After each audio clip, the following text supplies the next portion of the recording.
is over 100. But are you going to do anything different whether or not they have a pulse or not? If they have, if you can get, well, this is where I'm going with the pulses. If they're unresponsive, we did our breathing, we gave them a breath, and the air went in, okay, we're going to check a pulse. On kids, the average heart rate should be over 100. Okay? If it's 60 or less, in other words, if it's going, do compressions. Now, if you got a regular, and if you're not sure, do compressions, okay? You're not going to hurt them.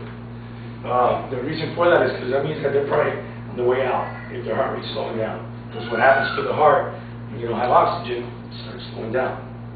So this turns into that, which we don't want to feel, right?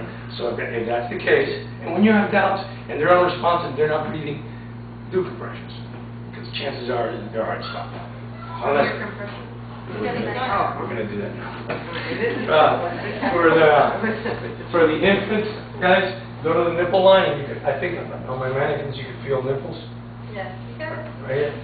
So feel the nipple. And you're going to go right between the nipple line with 2 fingers, 3 fingers, depending how big and strong you are.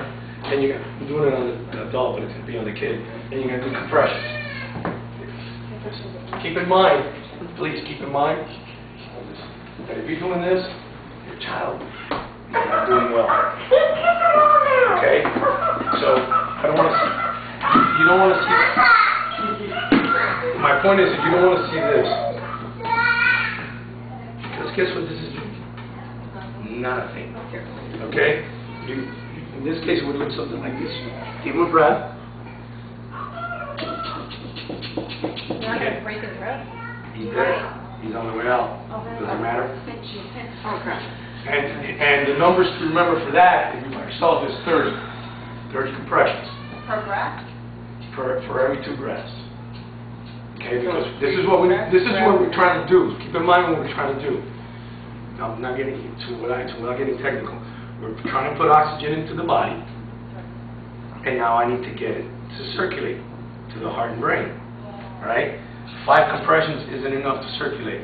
Studies show that up to 30 compressions is what's actually so it used to be 5. Because when we learned it used to be 5 and 1, and then it went to 15 and 2. Now it's 30. And it's 30 to 2. Okay, so we did 1 breath before we even looked into the field, and then before we started the breath, we did 2 more? Well, we did the breaths because we were practicing. What you're going to do is you're going to see if they're breathing. Okay. Go through like the whole thing without stopping. Okay, I just want to show you step by step, and then I'll show you all at once. But when we do the compressions, please do compressions. This, don't worry about it. Especially the younger they are, they're pliable. It's the old folks that. Their ribs aren't formed. And what you can hear is this: cracking of the knuckles, and that's the cartilage. That connects your breastbone to your ribs. Guys. So where is it? It's in between the nipples.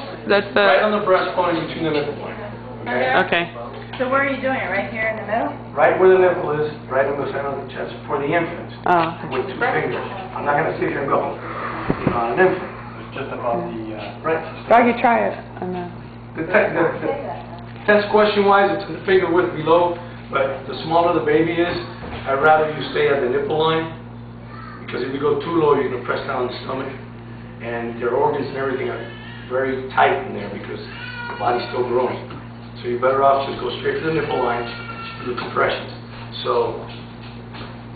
What do you mean by nipple line? You have that baby dress. It's hard to see exactly. Well, in real life. Yeah, you just feel for the In real life, you. Okay, but right in between the nipples. Yeah, is it right where the? Yeah. So in the middle. Okay, center of nipples. Yeah, nipple line. Yeah. Like if you were working out, it would be the square between the muscles. You got it. So that's for the infant, and then on the child, the way it's going to work. Same steps, right? Don't change.